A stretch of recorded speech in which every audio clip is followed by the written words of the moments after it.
एक सैनिक लड़की जिसने युद्ध जीत लिया है घर लौटती है और पाती है कि उसके पिता की मौत महज एक दुर्घटना नहीं बल्कि एक जघन्य हत्या थी।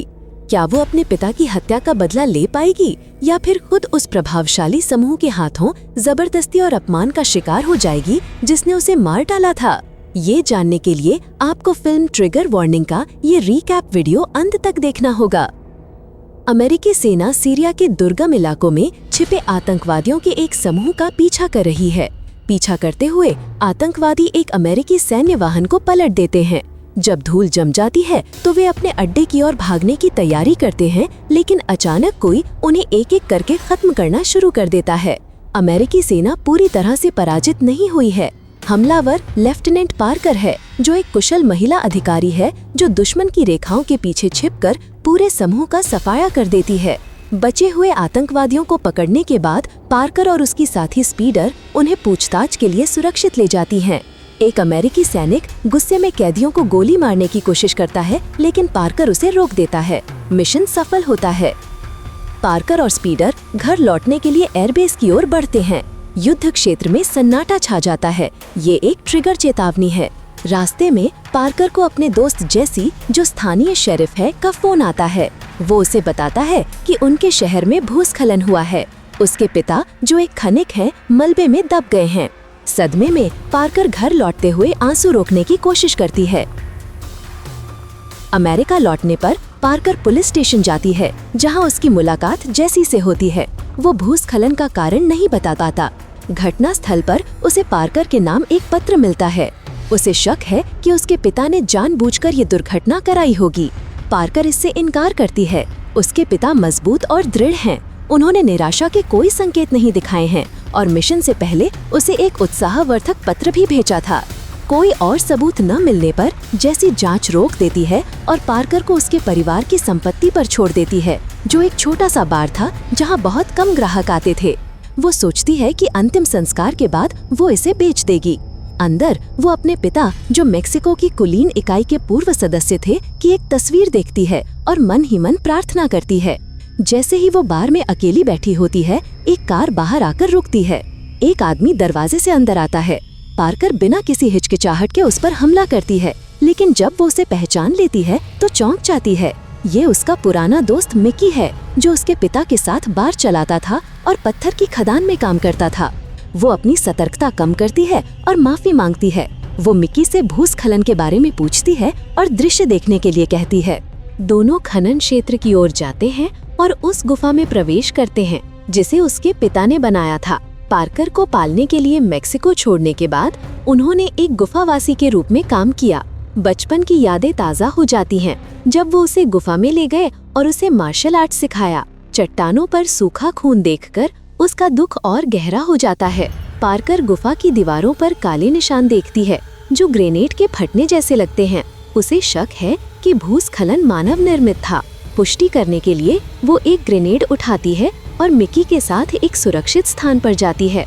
रास्ते में पार्कर को याद आता है कि उसके पिता ने बार का नाम उसकी दादी के नाम पर मारास रखा था और परिवार के व्यंजनों को जीवित रखा था। सैन्य कर्तव्यों के कारण वो इसे चलाने में असमर्थ थी। वे एक खुले क्षेत्र में पहुंचते हैं।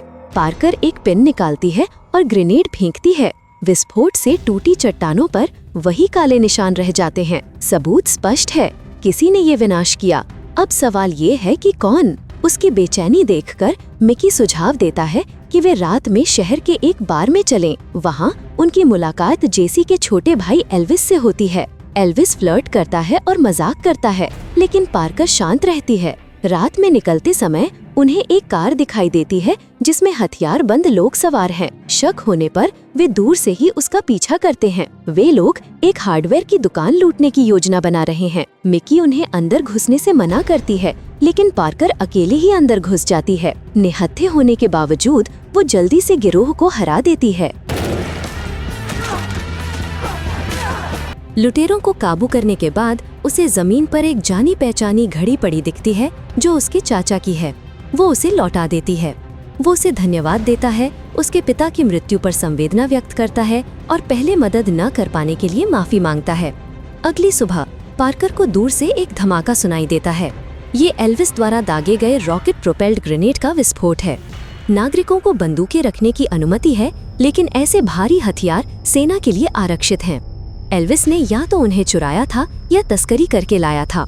सबूत ढूंढने के लिए पार्कर अपने भरोसेमंद दोस्त और हैकिंग विशेषज्ञ स्पीडर को फोन करती है।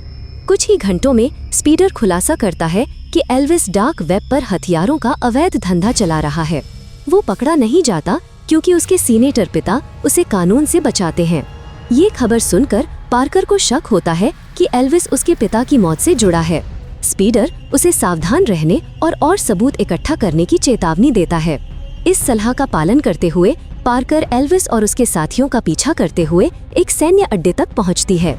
वे बेरोक टोक घुस आते हैं, शायद सीनेटर की ताकत और गोदाम से हथियार चुराने वाले भ्रष्ट सैनिकों की मदद से।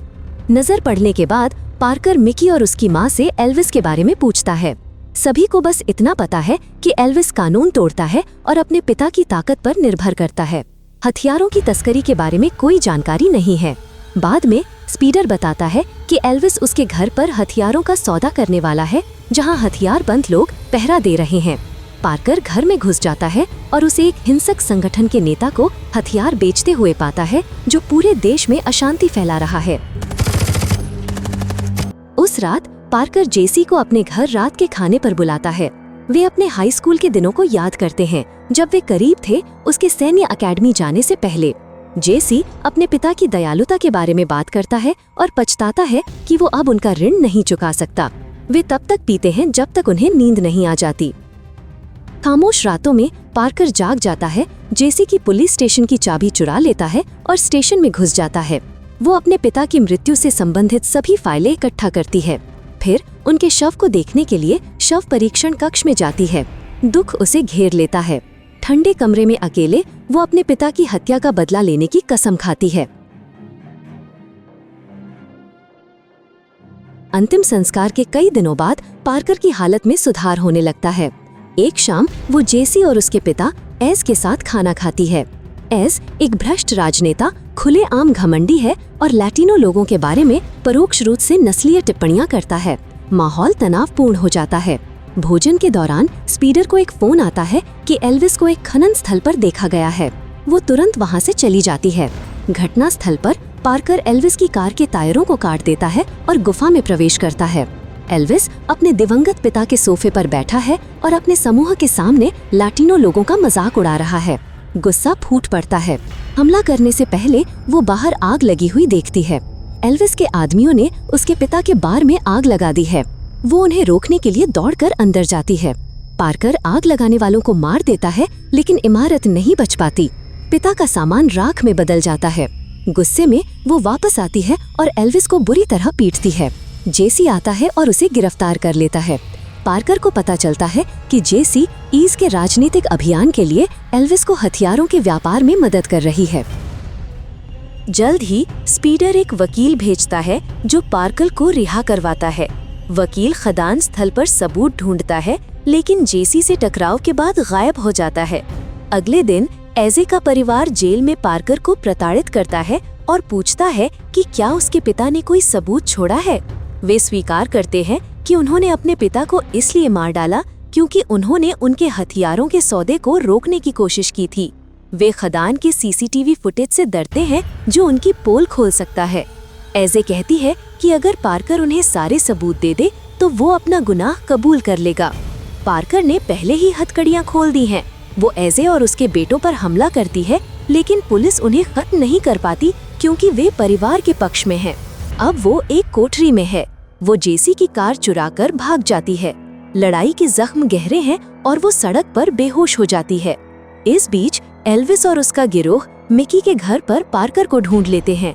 चलो एल्विस गया यहाँ से। मिकी और उसकी माँ उसे तहखाने में छिपा देते हैं।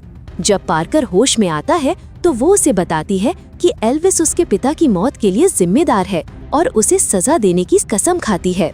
दूसरी तरफ जेसी वकील के शव को एल्विस के साथ किसी आवारा जानवर की तरह दफना देती है। 3 दिन बाद पार्कर अपनी चोटों से उबरती है और हथियार इकट्ठा करना शुरू कर देती है।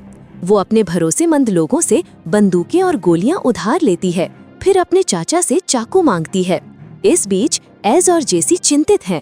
एल्विस से हथियार खरीदने वाला हिंसक संगठन का नेता हथियार मांगता है। एल्विस नाकाम हो गया है और नेता एस के अभियान को कमजोर करने की धमकी देता है। एक तनावपूर्ण बैठक के बाद एस और जेसी हथियारों के सौदे पक्के करने पर ध्यान केंद्रित करते हैं, इस बात से अनजान कि पार्कर और मिकी किसी हमले की तैयारी कर रहे हैं। रात होते ही मिकी बाहर इंतजार करती है, जबकि पार्कर चुपके से परिसर में घुस जाता है। वो लिविंग रूम में एक गार्ड को चुप करा देती है और ऊपर एस से भिड़ जाती है। जब उसे घेर लिया जाता है तो एस कबूल करता है कि उसने उसे धोखा दिया है। जेसी ने खदान में अवैध लेन देन देखकर अपने पिता की हत्या कर दी। पिता ने एक ग्रेनेड से गुफा को ध्वस्त कर दिया था, लेकिन मलबे में दबकर उसकी मौत हो गई। सच्चाई सुनने के बाद पार्कर जेसी और एल्विस पर ध्यान केंद्रित करती है। वो मिकी को धन्यवाद देती है और स्नाइपर राइफल से निगरानी शुरू कर देती है। जल्द ही वो देखती है कि स्पीडर खदान स्थल पर पहुंच गया है।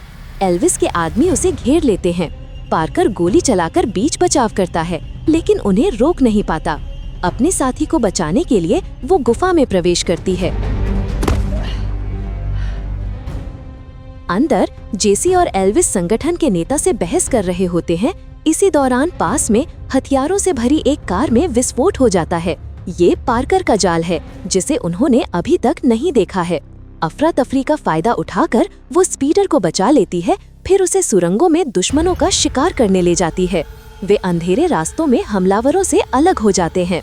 स्पीडर की तलाश करते समय समूह का नेता पार्कर पर हमला करता है। वो उसे हरा देती है, लेकिन एल्विस पीछे से एक बंदूक लेकर आता है और उसे कोसता है। गुस्से में वो उस पर काबू पा लेती है और एक घातक चाकू से उसे खत्म कर देती है। थोड़ी देर बाद पार्कर के चाचा मिकी और कई अन्य लोग मदद के लिए आते हैं, लेकिन पाते हैं कि पार्कर ने सभी दुश्मनों का सफारा कर दिया है। वो गुफा के दूर वाले हिस्से में जाती है और स्पीडर को मलबे से बाहर निकालती है। स्पीडर के साथ वो एक संकरी सुरंग से बाहर निकलती है, जो एक गुप्त सैन्य हथियार डिपो की ओर जाती है, जहां जेसी छिपा हुआ है। वो कमजोरी का नाटक करती है, रेगिस्तान में हमले का झूठ बोलती है और सैनिक उसे इलाज के लिए अंदर जाने देते हैं। दवाइयां तैयार करते समय वो जेसी को देखती है और हमला कर देती है। लड़ाई के दौरान जेसी एक ग्रेनेड की पिन निकालता है और कबूल करता है कि उसने पारिवारिक दबाव में पार्कर के पिता की हत्या की थी और वो इस अपराध के साथ नहीं रह सकता। इससे पहले कि पार्कर उसे रोक पाता, वो खुद को मार डालता है। इस मौत से पार्कर उलझन में पड़ जाता है, लेकिन उसे इस बात का संतोष था कि उसके पिता का हत्यारा मारा गया और न्याय हुआ। एक महीने बाद रेडियो रिपोर्टों से पता चलता है कि एस का पूरा परिवार अलग अलग हिंसक घटनाओं में मारा गया है। पार्कर अपने बार के पुनर्निर्माण पर ध्यान केंद्रित करती है और मिकी को इसे चलाने को कहती है। बार की तिजोरी और स्पीडर के साथ वो अगले मिशन की तैयारी के लिए मुख्य सैन्य अड्डे पर वापस जाती है। इसके साथ ही फिल्म समाप्त होती है। दर्शकों, अगर आपको आज का हमारा रिकैप वीडियो पसंद आया हो तो कृपया इसे लाइक करें, कमेंट सेक्शन में अपने विचार साझा करें और ऐसी ही रोमांचक फिल्मी कहानियों से जुड़े रहने के लिए हमारे चैनल अनमोल फ्लिक्स को सब्सक्राइब करना न भूलें। आपके लाइक, कमेंट और हमारे वीडियो सब्सक्राइब करना हमारे लिए बहुत मायने रखता है। अगले वीडियो में जल्द ही मिलते हैं। अलविदा।